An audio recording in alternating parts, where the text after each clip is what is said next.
Assalamualaikum warahmatullahi wabarakatuh.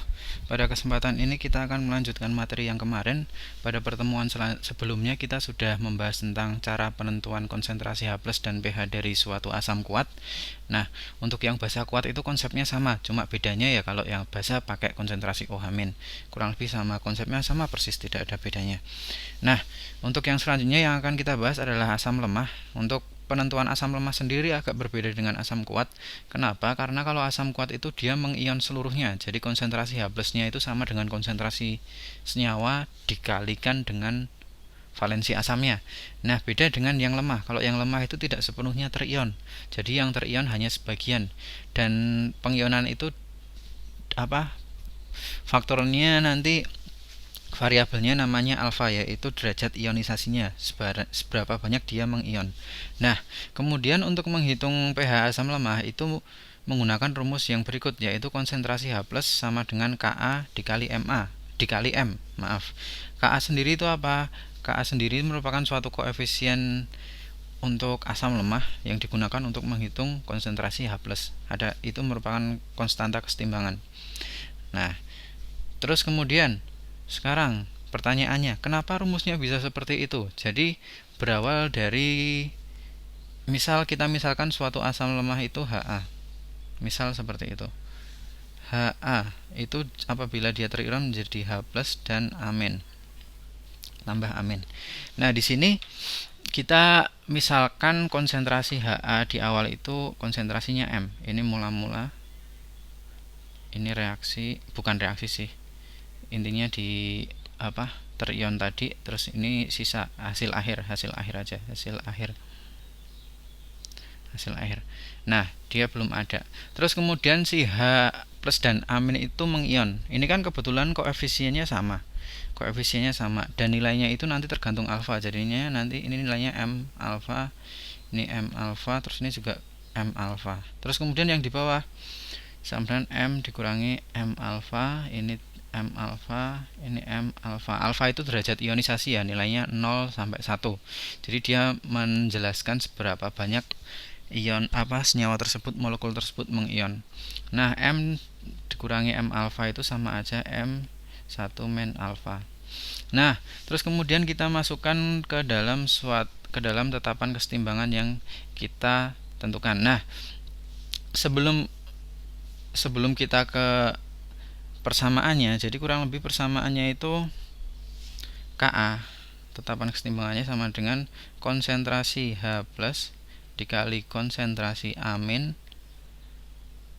dibagi konsentrasi dari Ha.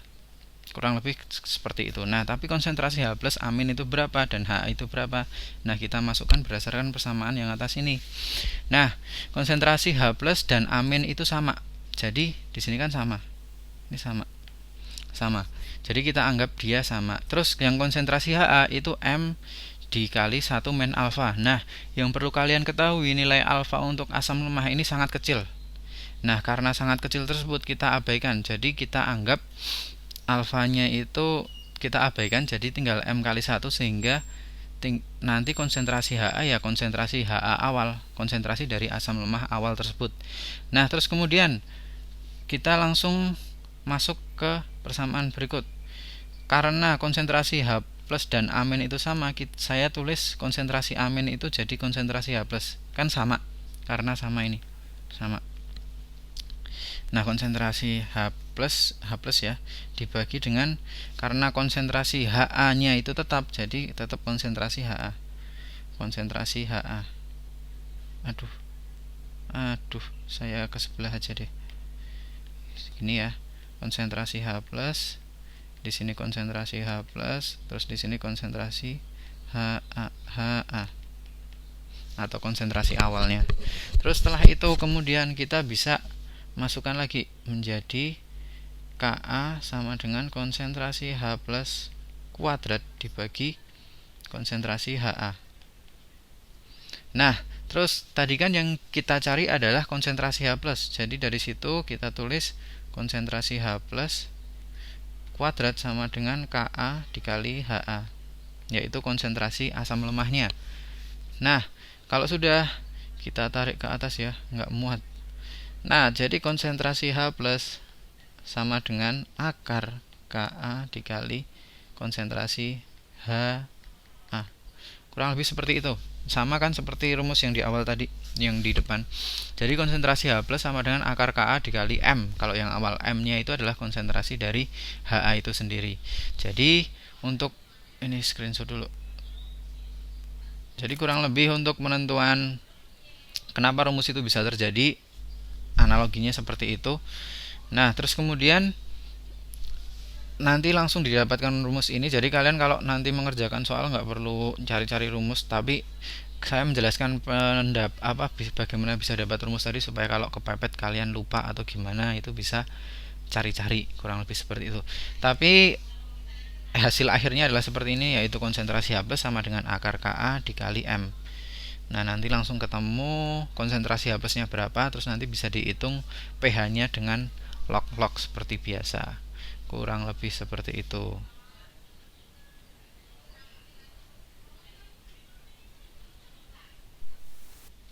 Ya, kita lanjutkan. Nah, terus kemudian kita sudah dapat rumus untuk asam lemah. Nah, untuk jika derajat itu yang pertama itu soalnya jika Ka yang diketahui itu adalah Ka. Jika yang rumus yang pertama adalah ketika soalnya yang diketahui adalah Ka.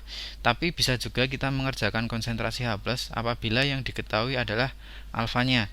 Nah, tadi kan sudah kita bahas sedikit ya sebenarnya di Ka, yaitu konsentrasi, seumpama konsentrasi awalnya M, konsentrasi H plusnya tinggal M dikali alfa, karena itu untuk mengetahui seberapa banyak yang mengion. Jadi ini langsung diketahui di sini rumusnya, yaitu H plus sama dengan M dikali alfa, tapi itu dengan syarat di mana derajat apabila yang diketahui adalah derajat ionisasinya. Kurang lebih seperti itu. Nah, selanjutnya yang akan kita bahas adalah latihan soal terkait asam lemah. Nah, di sini ada beberapa soal. Nah, kita akan coba kerjakan. Yang pertama, tentukan pH masing-masing larutan berikut. HCOOH 0,001 M. Nah, kalau yang nomor 1 ini, yang A ini yang diketahui adalah Ka. Nah, kita kerjakan nomor 1A. Nggak ada nomornya sih sebenarnya. Nah, yang diketahui adalah Ka. Konsentrasi H plus sama dengan akar Ka dikali M. Akar Ka-nya berapa? 1,8 kali 10 pangkat min 4. Konsentrasinya berapa? 0,001. 0,001 itu sama dengan 10 pangkat berapa? 10 pangkat min 3. Nah, dikali 10 pangkat min 3. Nah, terus kemudian akar 1,8 dikali 10 pangkat min 4 dikali 10 pangkat min 3, jadinya 10 pangkat min berapa? Min 7. 10 pangkat min 7 itu sama aja 18 kali 10 pangkat min 8. Terus hasil akhirnya berapa? 18. Kok angkanya susah ya ternyata. Saya buka kalkulator terlebih dahulu. Akar 18 itu nggak bisa diakar soalnya. Harus akar 18 4,2, ya Allah. Besok saya usahakan sesuai lah angkanya 4,2 kali 10 pangkat. Kalau di akar, kalau pangkat ini ya, dari kita bahas dari yang pangkat min 4 dan 10 pangkat min 3 yang ini. Kalau pangkat itu kalau dikali itu dijumlah. Min 4 ditambah min 3 berapa? Itu min 7. Nah, kalau di akar dia dibagi 2. Jadi kalau dikuadratkan dia kali 2, kurang lebih seperti itu. Jadi 4,2 kali 10 pangkat min 4. Nah, terus pH-nya berapa? pH sama dengan min log konsentrasi H plus sama dengan min log 4,2 kali 10 pangkat min 4. Saya langsung ke hasil akhirnya. Nanti hasil akhirnya adalah 4 min log 4,2. Saya tidak mencantumkan di soal 4,2 itu lognya berapa, jadi saya tulis kayak gitu saja. Jadi hasilnya adalah pH-nya 4 min log 4,2. Kalau besok kalau di ujian saya usahakan angkanya bagus lah, jangan sampai seperti ini. Terus nomor 2 yang HF. Nah, kalau HF 1B cara pengerjaannya ya pakai rumus yang kedua tadi. Konsentrasi H plus sama dengan M kali alfa. M nya itu berapa? 0,01. M, alfanya 0,08. Hasilnya berapa? Ini kan sama dengan 10 pangkat min 2. Terus 8 kali 10 pangkat min 2. Jadi hasilnya adalah 8 kali 10 pangkat min 4. Coba kalian cari.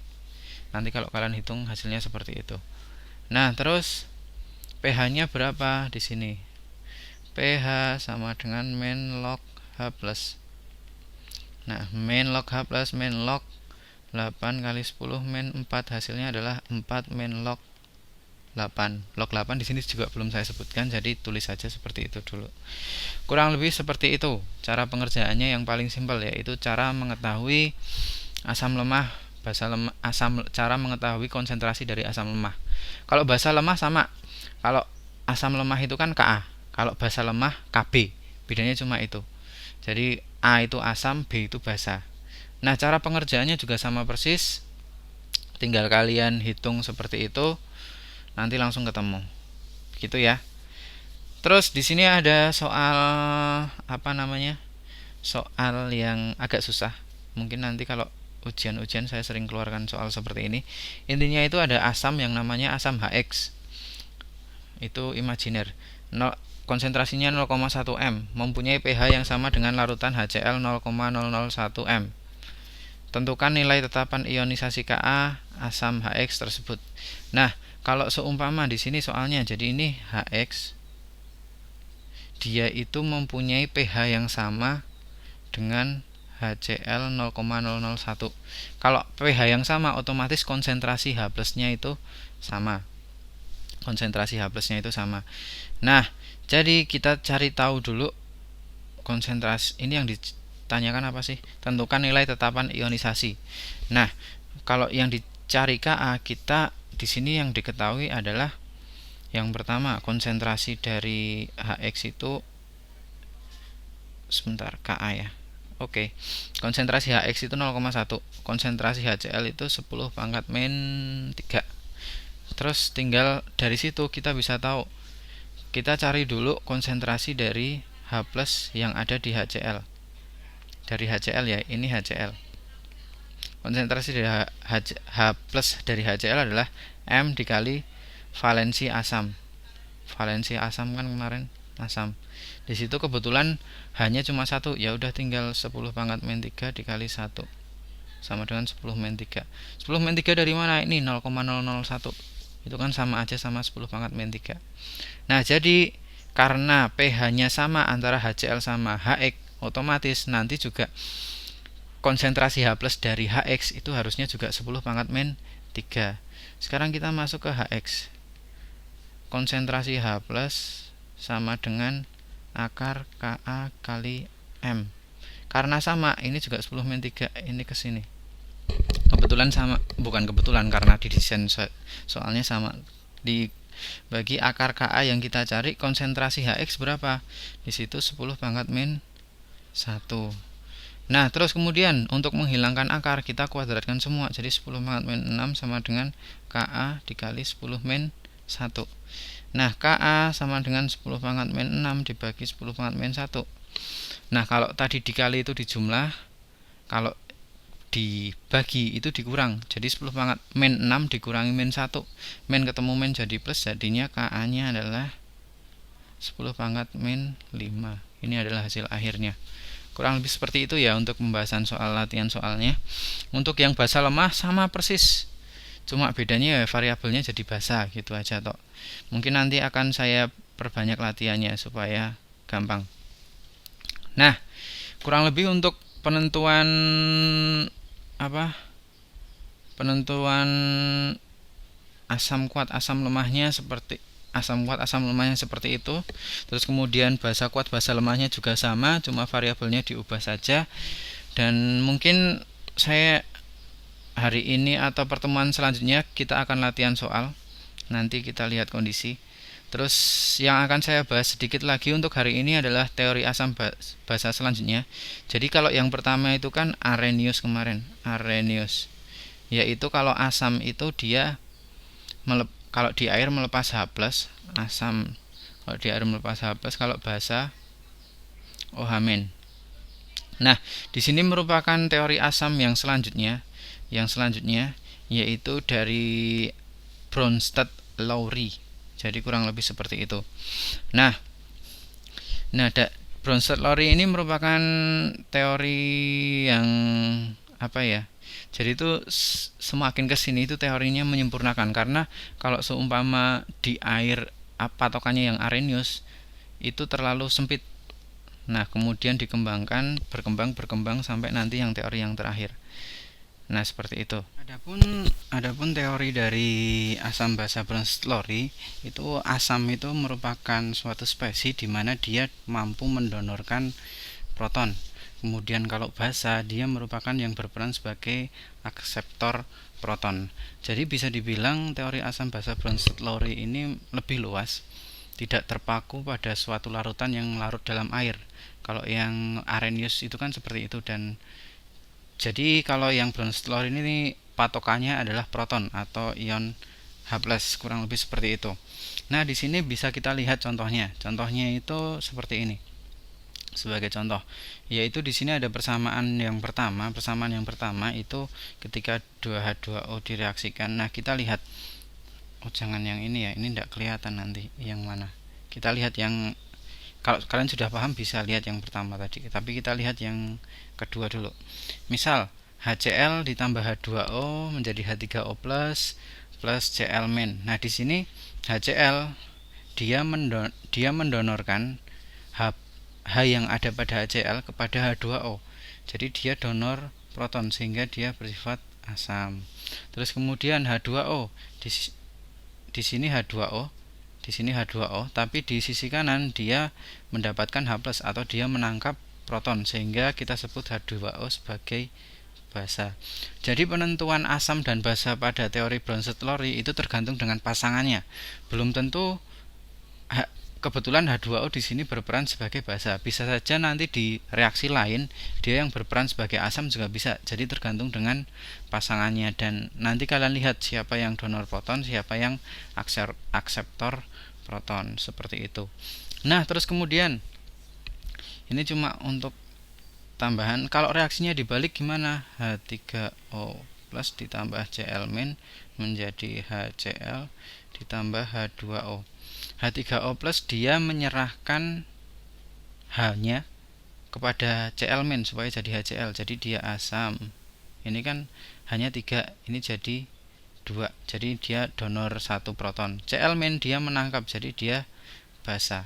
Nah, bisa kita di situ kan terlihat H3O plus itu langsung kita masukkan di sini ya.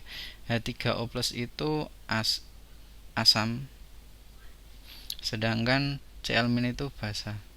Nah, yang perlu kalian ketahui, istilah yang sering muncul di asam basa Bronsted-Lowry adalah pasangan-pasangan asam basa. Di sini asam basa atau bisa disebut nanti adalah asam basa konjugasi.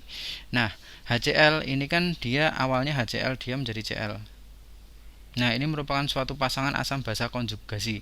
Jadi HCl ini berperan sebagai asam, sedangkan Cl- ini merupakan basa konjugatnya, kalau disebut kayak gitu. Sedangkan kalau H2O di awal itu dia sebagai basa, terus kemudian di sini dia menjadi asam konjugatnya, asam konjugat. Sebenarnya tinggal pasangannya aja sih. Ketika di awal dia sebagai asam, pasti di akhir jadi basa. Ini bisa dilihat. Ini awal asam jadinya basa. Terus di sini basa jadi asam. Pasti pasangannya seperti itu. Pasangannya seperti itu. Jadi biasanya tuh kalau di soal ditentukan di sini suatu persamaan kimia, terus kalian menentukan asamnya itu siapa, basanya itu siapa, asam konjugatnya itu siapa, basa konjugatnya itu siapa. Biasanya seperti itu. Jadi seperti itu ya, jangan sampai kebolak-balik. Intinya asam itu pasangannya sama basa konjugasinya. Jadi konsepnya itu tinggal asam basa konjugasi, cuma gitu tok. Nanti tinggal kalian mencari asam konjugatnya siapa, basa konjugatnya siapa, konjugat atau konjugasi gitulah, terus basanya siapa. Nah, kurang lebih seperti itu.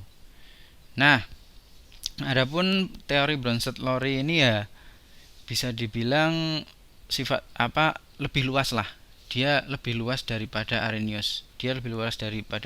Jadi dia tidak bergantung pada pelepasan ion H+ dan OH- itu enggak.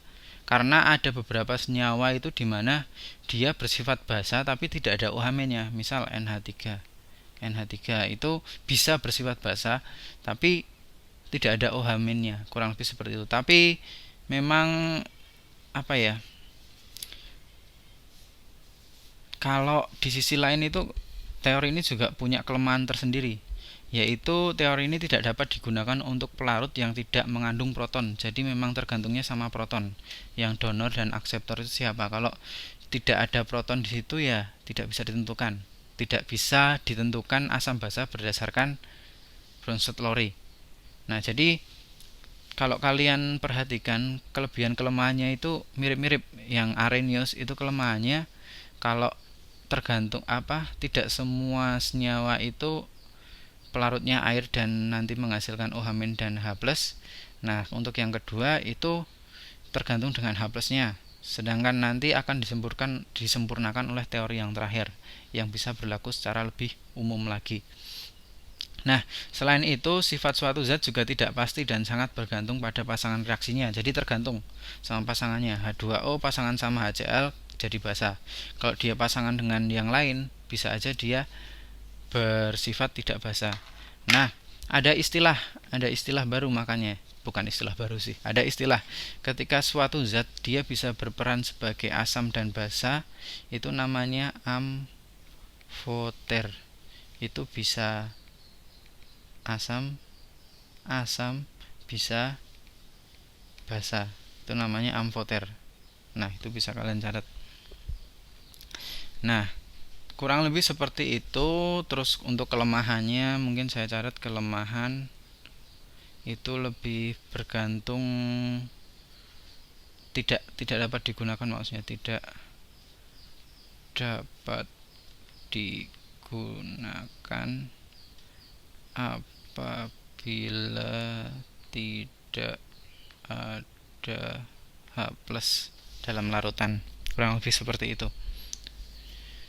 Nah, untuk yang teori asam basa Lewis mungkin nanti akan saya sampaikan di tatap muka yang depan secara langsung. Terus kemudian jadi masih ada beberapa materi. Besok mungkin bisa langsung Lewis sama indikator asam basa, trayek pH, terus latihan. Terus pertemuan keduanya mungkin ini. Jadi harapannya 1 minggu lagi materi kita akan selesai. Terus setelah selesai kita bisa pengambilan nilai dan